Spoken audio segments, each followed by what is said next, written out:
היי לכולם, נכין היום פיצה ביתית אישית.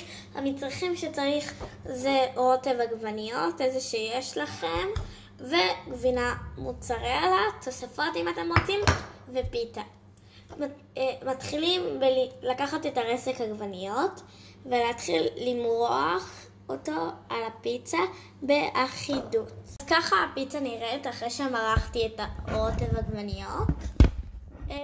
השלב 2, אחרי המריחה של העגבניות, צריך לקחת את הגבינה או המוצרלה שיש לכם ולהתחיל לפזר אותה בכמות שאתם אוהבים. ככה נראית הפיצה אחרי שסיימתי לשים את הרוטב ואת הגבינה המגורדת.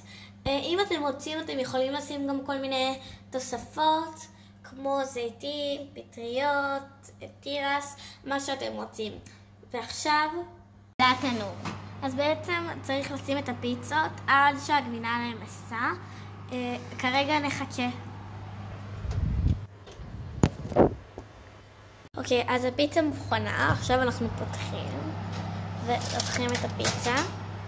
זה הכי כיף להריח אחר כך. ככה היא נראית ממש מספק. כל אחת מהן. אנחנו כבר נגיע למבחן הטעימה. מבינים עד כמה זה טעים? זה אחד שלם, אבל אכלתי עוד כי הכנתי כמה, וזה פשוט מושלם. גם תראו איזה יפה זה נראה. מקווה שהסרטון הזה עזר לכם. ביי!